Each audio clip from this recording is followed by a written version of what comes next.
সবসময় যা চাওয়া হয় তার সবকিছুই কিন্তু আমাদের পাওয়া হয় না। আজকের একটা ঘটনার মাধ্যমে এই কথাটারই প্রমাণ পেলাম। তবে পরিস্থিতি যেমনই হোক না কেন বুদ্ধি খাটিয়ে কিন্তু সেই পরিস্থিতি সামাল দিতে হয়। এই সবগুলা কথাই আজকের ব্লগে খুলে বলবেন। হ্যালো, আসসালামু আলাইকুম everyone. This is Lamis and welcome to Lamis and Shovon. আজকের সকালটা কিন্তু একদমই অন্যরকম ভাবে শুরু হয়েছিল।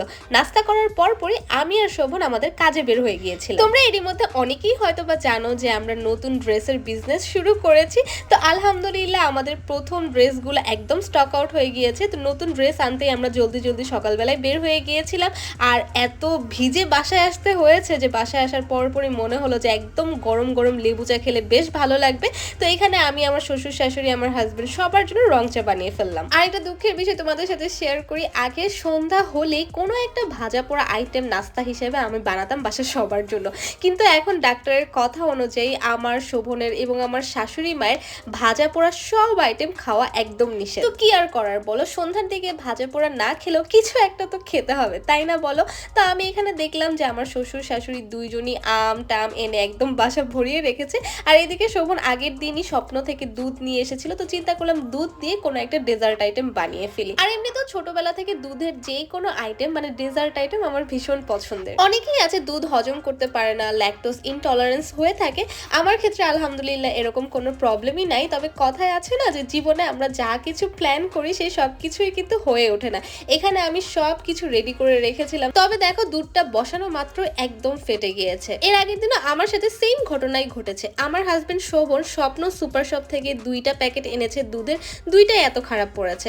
তো যাই হোক কি আর করার, শেষমেশ এটাকে ছানা বানিয়ে আমার শ্বশুরকে দিয়ে আসলাম, কারণ সে দুধের ছানা খেতে পছন্দ করে। এদিকে আজকে রাতে যেহেতু আমার আম্মুর বাসায় আমাদের দুইজনের দাওয়াত আছে, তাই আমরা সবগুলা কাজ আগে ভাগে শেষ করে রাখছিলাম।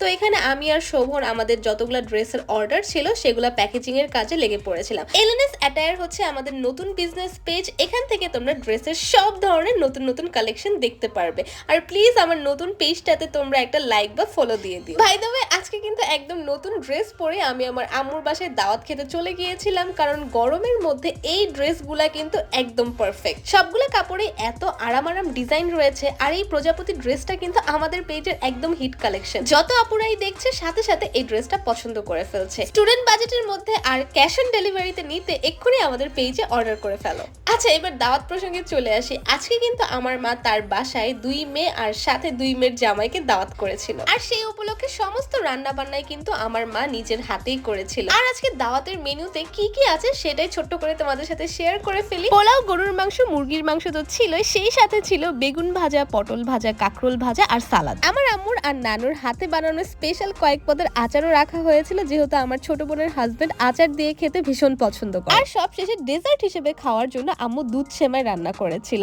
আর মাশাআল্লাহ সবগুলা খাবারই অনেক মজা হয়েছিল, মায়ের হাতের রান্না বলে কথা। তো আজকের মতো ব্লগ এই পর্যন্ত। কেমন লেগেছে অবশ্যই জানাবে। Thanks for watching. Tata, bye bye, Allah Hafiz.